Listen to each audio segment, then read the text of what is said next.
our channel. So here in this video, as you all know, today we are going to discuss about the topic that is paper correction process.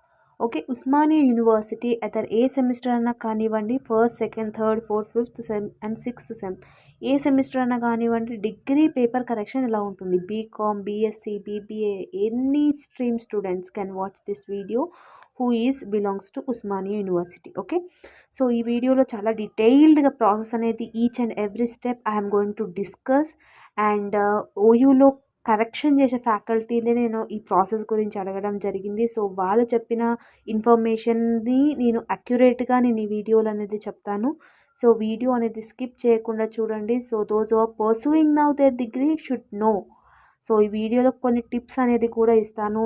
And కొంతమంది OMR షీట్లో కొన్ని mistakes కూడా చేస్తారు. ఆ మిస్టేక్స్కి నిజంగా paper validation అనేది కాదా, everything I will discuss in this video because చాలామంది కమెంట్ సెక్షన్లో కూడా అడిగి ఉన్నారు. సో ఈ వీడియో లెందీగా ఉంటుంది. సో ఫస్ట్ నుంచి లాస్ట్ వరకు చూస్తేనే మీకు ఇన్ఫర్మేషన్ అనేది కరెక్ట్గా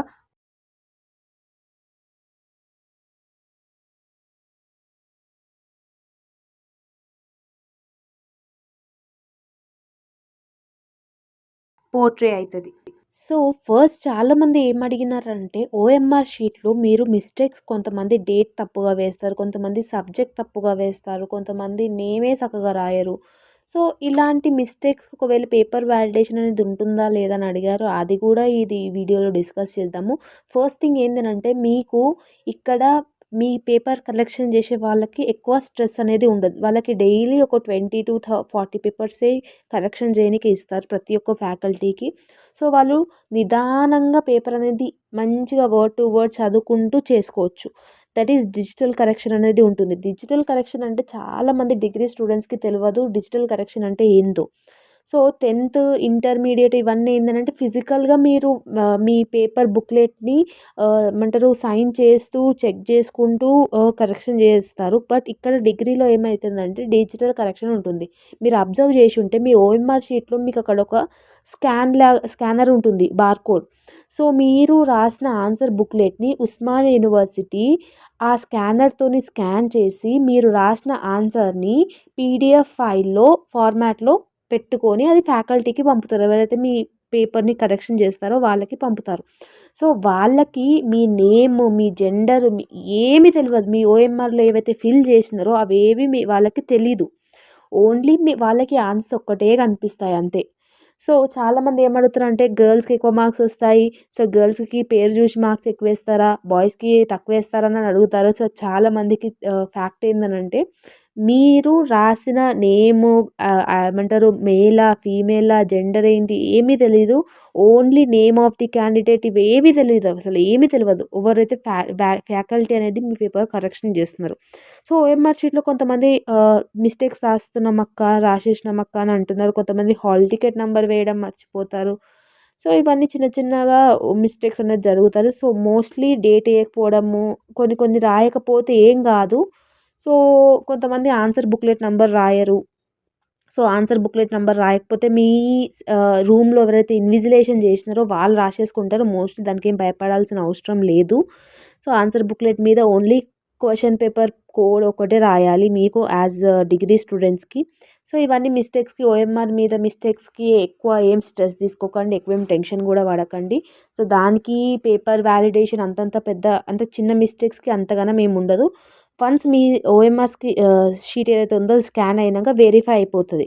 మీ నేము, మీ question paper code, answer booklet number అంతా వెరిఫికేషన్ అయిపోయినాక ఫ్యాకల్టీకి మీ పీడిఎఫ్ అనేది పంపుతారు ఉస్మానియా యూనివర్సిటీ వాళ్ళు. ఫ్యాకల్టీ అన్నా కూడా ఎవరు పడితే వాళ్ళని ఫ్యాకల్టీని కరెక్షన్ లాగా తీసుకోరు. మోస్ట్లీ ఫ్యాకల్టీ అనేది ఎక్స్పీరియన్స్డ్ ఫ్యాకల్టీస్ ఉంటుంది. అంటే మినిమం 3 to 4 years ఎక్స్పీరియన్స్ ఉన్న ఫ్యాకల్టీనే తీసుకుంటారు. వాళ్ళకి సబ్జెక్ట్ నాలెడ్జ్ అనేది ఉంటుంది. సో ప్రతి ఒక్క పేపర్ కరెక్షన్ ఎవరైతే చేస్తారో మీ కాలేజ్లోకి ఇట్లా కొంతమంది sirs and madams paper correction చేస్తారు. వాళ్ళకి కూడా అడగండి. వాళ్ళు పర్టికులర్గా ఒక టెస్ట్ అనేది రాస్తారు, ఇంటర్వ్యూ లాంటిది ఒక టెస్ట్ అనేది రాస్తారు సబ్జెక్ట్ రిలేటెడ్. ఇప్పుడు ఫర్ ఎగ్జాంపుల్ అకౌంట్స్ పేపర్ వాళ్ళు కరెక్షన్ చేయడానికి ఉన్నారు అంటే అకౌంట్స్కి సంబంధించిన కొన్ని ఇంటర్వ్యూ క్వశ్చన్స్ అనేది వాళ్ళకి అడుగుతారు. అందులో వాళ్ళు ఎలిజిబుల్ అయితేనే పేపర్ కరెక్షన్స్కి వాళ్ళు ఎలిజిబుల్ అనమాట. సో మీరు ఆన్సర్స్ రాయడమే తప్పు ఉంటుంది కానీ సో చాలామంది అంటారు ఏంటంటే నాకు కరెక్షన్ చేసే వాళ్ళకి సబ్జెక్ట్ నాలెడ్జ్ ఉండకపోవచ్చు, నేను కరెక్ట్గా రాసిన చెప్పేసి అలా ఏమి ఉండదు. సో ఎక్స్పీరియన్స్డ్ ఫ్యాకల్టీనే తీసుకుంటారు. మేబీ మీరే కొంచెం ఆన్సర్ అనేది తప్పుగా రాసి ఉండొచ్చేమో. సో ఆ ఫ్యాకల్టీకి అనేది మీ ఆన్సర్ షీట్ ఫార్మాట్ అనేది పంపినాక వాళ్ళకి ఒక యూజర్ నేమ్ అండ్ పాస్వర్డ్ అనేది ఇస్తారు. సో బేసికల్లీ నేను ఉస్మానియా యూనివర్సిటీ వాళ్ళ గురించే చెప్తున్నాను. ఇంజినీరింగ్ స్టూడెంట్ జేఎన్‌టీయూ వాళ్ళ కరెక్షన్ గురించి అయితే చెప్పట్లేదు. సో వాళ్ళకి ఇప్పుడు మన ఉస్మానియా యూనివర్సిటీ వాళ్ళకి డైలీ ఒక 40 పేపర్స్ 40 పేపర్సే మాక్సిమం ఉంటుంది. మార్నింగ్ ఒక 20, ఆఫ్టర్‌నూన్ ఒక 20. సో ఆ 40 పేపర్స్‌నే వాళ్ళు కరెక్షన్ చేసేది ఉంటది కాబట్టి వాళ్ళకి ఎన్ అంటే చాలా టైం ఉంటది కాబట్టి వాళ్ళు each and every paper they will check అనమాట. సో ఒక్కొక్క మినిట్ అంటే ఒక్కొక్క పేపర్‌కి మినిమమ్ టు మినిమమ్ 3-4 మినిట్స్ అనేది డిస్‌ప్లే అయితది. వాళ్ళకి డిస్‌ప్లే చూడాలి వాళ్ళసలు పేపర్ అనేది. ఇప్పుడు ఒక స్టూడెంట్‌కి ఒక పేపర్ వాళ్ళ బుక్‌లెట్ ఆన్సర్ అనేది కనిపిస్తుందంటే మినిమమ్ టు మినిమమ్ 3-4 మినిట్స్ అనేది డిస్‌ప్లే అయితది. వాళ్ళు నీట్‌గా అబ్జర్వ్ చేసి ఆన్సర్ అనేది కరెక్ట్‌గా రాసినారా లేదా అనేసి ఉంటది. చూసి కరెక్షన్ అనేది చేస్తారు. సో ఇంటర్‌లో 10థ్‌లో ఏందంటే మనకి కీ పేపర్ ఇస్తారనమాట. కానీ ఇక్కడ డిగ్రీలో కీ పేపర్ అంటూ ఏముండదు. బికాజ్ ఆన్సర్స్ అనేది ఓన్‌గా రాయొచ్చు. అకౌంట్స్‌కి ఒక్కదానికి ఉండొచ్చు గానీ, మిగతా థియరీ సబ్జెక్ట్స్‌కి ఏమి కీ పేపర్ అనేది ఉండదు కాబట్టి ఆల్రెడీ వాళ్ళు ఎక్స్‌పీరియన్స్‌డ్ ఫ్యాకల్టీ కాబట్టి వాళ్ళకి అవసరం గూడా ఉండదు. సో మీరు రాసే ఆన్సర్స్ ఓన్‌గా రాసినా గూడా వాళ్ళకి ఈజీగా అర్థమైపోతది. ఫస్ట్ థింగ్ ఏంది అనంటే మీరు మిస్టేక్స్ రాయొద్దు. సో మీరొకసారి అబ్జర్వ్ చేయండి. ఊహించుకోండి. డిజిటల్ కరెక్షన్ ఉంది. ఫస్ట్ థింగ్ మీరు చాలామంది స్టూడెంట్స్ ఫార్ములాస్ తప్పు రాస్తారు. తప్పు రాయడమే పక్కన పెట్టండి. అది రాసినారో రాయలేదో దాన్ని స్ట్రైక్ ఆఫ్ చేస్తారు. ఆ స్ట్రైక్ ఆఫ్ చేస్తే ఆ పేపర్‌లో హైలైట్ అయ్యేది ఏంది అనంటే స్ట్రైక్ చేసిందే కదా! సో చాలామంది ఏం చేస్తారంటే ఇదే మిస్టేక్ చేస్తారు. అసలు స్ట్రైక్ అనేది చేయొద్దు. జస్ట్ ఒక పెన్సిల్‌తోని ఒక చిన్న బ్రాకెట్ పెట్టినా కూడా సరిపోతది. సో కొన్ని సార్లు ఆ లైన్ వాళ్ళు చూడకపోవచ్చు. మీరు అంతగనం బ్యాడ్‌గా పేపర్ అనేది గలీజ్‌గా చేస్తేనే కదా వాళ్ళు చూస్తారు. సో అందుకని స్ట్రైక్ అనేది చేయొద్దు. మిస్టేక్స్ అనేది రాయొద్దు. ఫార్ములాస్ ఒకవేళ మీకు రాకపోతే రాయకండి గానీ, అకౌంట్స్ లాంటి సబ్జెక్ట్‌లో ఫార్ములాస్ మీకు రాకపోతే రాయకండి గానీ, తప్పు మాత్రం రాయొద్దు. So this is the first thing. And మీరు పేపర్ వాలిడేషన్ చేసేటప్పుడు చాలామంది హ్యాండ్ రైటింగ్ చిన్నగా ఉంటుంది. ఎస్పెషల్లీ బాయ్స్ అయితే చాలా చిన్నగా ఉంటుంది. వాళ్ళు ఏం రాస్తున్నారో వాళ్ళకే తెలియదు. అంటే వాళ్ళకి కూడా అర్థమైతదో కాదో నాకు తెలీదు గానీ చాలా చిన్నగా రాస్తారు. సో కొంతమంది ఫ్యాకల్టీకి అంటే మీ పేపర్ ఒక్కటే గాదు. చాలా మంది పేపర్స్ ఉంటాయి గాబట్టి ఇరిటేషన్ అనేది కంపల్సరీగా వస్తది. As a human being they will get irritation right? So మీరు రాసేది క్లీన్‌గా, నీట్‌గా కొంచెం పెద్ద సైజుగా రాసినా గూడా సరిపోతుంది. సో అంతేగాని చాలా చిన్నగా రాయడము అండ్ ఎస్పెషల్లీ క్వెషన్ నంబర్స్ తప్పుగా వేయడము అండ్ క్వెషన్ నంబర్ చాలా చిన్నగా రాయడము. చాలామంది ఏందంటారంటే, "అక్క నేను క్వెషన్ నంబర్ రాయడం మర్చిపోయాను" అంటారు. సో ఇవన్నీ మీరు స్ట్రిక్ట్‌గా ఫాలో అయితేనే వాళ్ళకి గూడా ఉంటది. మీరు ఆన్సర్ అంతా కరెక్ట్ రాసి క్వెషన్ పేపర్ రాయకపోతే, వాళ్ళు మీకు ఆన్సర్ ఏమెయ్యరు. 0 ఏస్తారు అంతే. ఇది మాత్రం ఫ్యాక్ట్ 110% మీరు ఆన్సర్ కరెక్ట్‌గా రాసినా గూడా. అండ్ ఇంకొకటి క్వెషన్ నంబర్ ఏదైతే ఉందో చాలా పెద్దగా రాయండి. 1 అనేసి చాలా పెద్దగా రాయండి. ఏముంటది? సో, ఇవన్నీ మిస్టేక్స్ అనేది మీరు జేయొద్దు. అండ్ మీ పేపర్ నీట్‌గా ఏమంటారు మంచి మార్క్స్ స్కోర్ చేయాలంటే ప్రెజెంటేషన్ ఈజ్ ఇంపార్టెంట్. చాలామంది ఏమనుకుంటారు మళ్ళా ప్రెజెంటేషన్ అంటే ఫస్ట్ పేపర్ ఒకటి నీట్‌గా రాస్తారు. సెకండ్ పేపర్ నుంచి మళ్ళీ అదే కథ చేస్తారు. సో, అట్లా చేయొద్దు. సో, రాసేదేదన్నా గూడా అండర్‌స్టాండ్ అయ్యేటట్టు రాయండి అంతే. ఇదొక్కటి ఫస్ట్ థింగ్. మీకు ఒకవేళ ఆన్సర్ రాకపోయినా గూడా దాన్ని అటెంప్ట్ చేస్తే మీరు రాసిన దానికి 2 మార్క్స్ వస్తాయి గదా!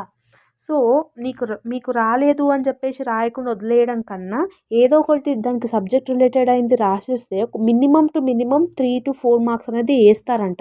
Out of 12 marks. So,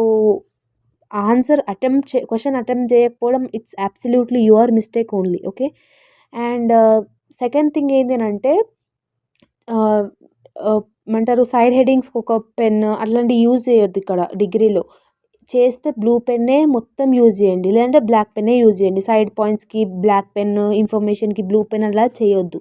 because మీరు స్క్రీన్ మీద మీ పేపర్ పీడీఎఫ్ అనేది డిస్‌ప్లే అయినప్పుడు, ఆన్సర్ పీడీఎఫ్ డిస్‌ప్లే అయినప్పుడు ఏమంటారు తక్కువ అంటే ఒకటేమో హైలైట్‌గా కనిపిస్తది ఆన్సర్. కొన్ని ఆన్సర్స్ అంత లైన్స్ అనేది కనిపియవు. So, better to use black pen only.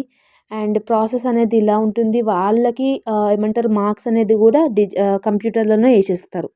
మీరు వాలిడేట్ చేసిన మార్క్స్ కూడా కంప్యూటర్‌లోనే వేసేస్తారు. So it's only depends on your presentation and how you are writing your question paper, that's it. Okay. And especially BCom స్టూడెంట్స్‌కి account సబ్జెక్ట్‌లో formulas అనేది ఉంటుంది. Proformas అనేది ఉంటుంది. సింగిల్ రూల్ ఉంటుంది కాబట్టి ప్రొఫార్మాస్ మీరు కరెక్ట్‌గా వేసినా గూడా 4-5 మార్క్స్ అనేది వాళ్ళు ఏస్తారంట. సో, ఇది గూడా టిప్ అనేది గుర్తుపెట్టుకోండి. ప్రొఫార్మాస్ నీట్‌గా వేయండి. ఓకేనా? సో, కరెక్షన్ అనేది డిజిటల్‌గా ఉన్నా కూడా అడ్వాంటేజెస్ అనేది కొంచెం తక్కువగానే ఉంటాయి. సో, చాలామంది తెలియకుండా మిస్టేక్స్ చేస్తారు. కొంతమంది తెలిసి గూడా మిస్టేక్స్ చేస్తారు. సో, మిస్టేక్స్ చేయకుండా ఉండాలి అనంటే ఫస్ట్ మీకు కొంచెం ఆ సిన్సియారిటీ అనేది ఉండాలి ఎగ్జామ్ రాసేటప్పుడు. సో, ఓఎంఆర్ షీట్ అనేది చాలా మెయిన్ కీ రోల్ అనమాట. సో, అందులో మీరు మిస్టేక్స్ చేయకండి. అండ్ ఆల్సో మీకు ఒకవేళ క్వెషన్ పేపర్ క్వెషన్ ఏదైతే ఉందో అది మీకు అర్థం కాకపోయినా గూడా అటెంప్ట్ చేయండి. ఎన్నో కొన్ని మార్క్స్ అనేది కంపల్సరీగా వేస్తారంట. అండ్ ఇంకొకటి, స్ట్రైక్స్ చేయొద్దు, మిస్టేక్స్ రాయకండి. క్వెషన్ నంబర్ మాత్రం పెద్దగా వేయండి. పెద్దగా అంటే చాలా పెద్దగా వేయండి. ఏం గాదు. సో, ఓకేనా. క్వెషన్ చిన్న చిన్నగా రాయడం హ్యాండ్ రైటింగ్ ఎవరైతే ఉన్నారో అది కొంచెం మార్చుకోండి. కొంచెం పెద్దగా రాయండి. ఎందుకంటే మార్క్స్ అనేది ఎక్కువ గెయిన్ జేయొచ్చు. ఇంకొకటి, ఏదైనా థియరీ రాసేటప్పుడు మీరు సైడ్ హెడ్డింగ్స్ రాయండి. పాయింట్స్ పారాగ్రాఫ్ లాగా రాయకండి అంట. సైడ్ హెడ్డింగ్ రాస్తే ఏందంటే పాయింట్ వైస్‌గా ఉంటుంది కాబట్టి వాళ్ళు జస్ట్ సైడ్ హెడ్డింగ్ రాసేసి, సైడ్ హెడ్డింగ్ చదువుకుంటే సరిపోతుంది. వాళ్ళకి గూడా అర్థమైపోతది మీరు ఎట్లా రాసినారనేసి. ఇన్‌స్టెడ్ ఆఫ్ రైటింగ్ పారాగ్రాఫ్ రాస్తే చాలామంది చదవరు. సో, కొంతమంది స్టూడెంట్స్ ఏం చేస్తారంటే పాయింట్స్ వైస్‌గా రాయకుండా పారాగ్రాఫ్ వైస్‌గా రాస్తారు. సో, ఆ పారాగ్రాఫ్ మొత్తం చూడనీకనే కొంచెం మెస్సీగా ఉంటుంది. వీళ్ళకి చదవాలన్న ఇంట్రెస్ట్ గూడా ఉండదు కాబట్టి మీరు పాయింట్స్ లాగా ఒక పర్టిక్యులర్ పాయింట్ సైడ్ హెడ్డింగ్ ఒక పాయింట్ పెట్టి నీట్‌గా రాసినారనుకోండి, ఈజీగా మీకు మార్క్స్ అనేది స్కోర్ అయితుంది. This is the best tip from my side. నేనైతే అలాగే ఫాలో అవుతాను. అలాగే ఎగ్జామ్ పేపర్‌లో రాస్తాను. నా మార్క్స్ కూడా మీ అందరికీ తెలుసు కాబట్టి నేను చెప్తున్నాను. అన్ని సెమిస్టర్స్‌లో 9 పాయింట్స్ కన్నా ఎక్కువనే వచ్చినాయి కాబట్టి this is the first tip I will suggest to my students and my friends. So, this is all about the video. Digital correction అంటే భయపడకండి. ఇలా ఉంటుంది మీకు ఏమంటారు పేపర్ కరెక్షన్ అనేది. ఇంకొకటి ఏం చెప్పాలి అనుకుంటున్నానంటే, మీరు సబ్జెక్ట్ రిలేటెడ్ అయిన మ్యాటర్ అనేది కంపల్సరీగా నేర్చుకొని పోవాలి. క్వెషన్ పేపర్‌ని తిప్పి రాసినయి మళ్ళా వేరే వాళ్ళని బ్లేమ్ అనేది చేయొద్దు. ఓకేనా? So, this is all about the video. If you like this video then like, share and subscribe to our channel. ఈ వీడియో అనేది మీకు అర్థమైందని అనుకుంటున్నాను. అండ్ ఇంకా ఫ్యూచర్ వీడియోస్‌లో ఏం చెప్తాను అనంటే, మీరు ఏమేమి ఇన్‌స్ట్రక్షన్స్ అనేది ఫాలో అవ్వాలి. ఓఎంఆర్ షీట్‌లో మీకున్న ఇన్‌స్ట్రక్షన్స్ గురించి కూడా ఒక వీడియో అనేది చేస్తాను. సో, చాలామంది స్టూడెంట్స్‌కి తెలీదు ఆ ఇన్‌స్ట్రక్షన్స్, ఎవరు చదవరు కూడా ఎగ్జామ్ సెంటర్ వెళ్ళినాక. సో, అదొక వీడియో అనేది చేస్తాను. అండ్ చాలామంది డిటైన్ అంటే ఏంది అక్క అని అడిగినారు. అది కూడా చేస్తాను. So, everything I will do. Especially ఈ వీడియో చేయనీకి కారణం అయితే ఇదే. చాలామంది అయితే అడిగినారు. చాలామంది ఓఎంఆర్ షీట్‌లో మిస్టేక్స్ చేసినారు కాబట్టి ఈ వీడియో అనేది చేయడం జరిగింది. So, don't worry about that mistake. Concentrate on your present semester examinations and subject related. ఓకేనా? So, if you like this video then like, share and subscribe to our channel. మీరు subscribe అనేది చేయట్లేదు, share అనేది కూడా చేయట్లేదు. So, కొంచెం చేస్తే నాకు కూడా కొంచెం మోటివేషన్ లాగా ఉంటుంది వీడియోస్ అనేది చేయనీకి. ఓకేనా? సో, ఇప్పటి నుంచి మీరు ఎవరైతే first semester, third semester, fifth semester students ఎవరైతే ఉన్నారో వాళ్ళకి మాత్రం నేను వీడియో క్లాసెస్ అనేది కూడా చెప్తాను. ఏమంటారు టాపిక్ వైస్‌గా రిలేటెడ్ అయిన ఎగ్జామినేషన్ టాపిక్ ఏవైతే ఉన్నాయో సబ్జెక్ట్ రిలేటెడ్ అవి కూడా చెప్తాను. సో, మన ఛానల్‌ని అనేది సబ్స్క్రైబ్ చేసుకొని ఉండండి. ఓకేనా? Thank you so much and take care.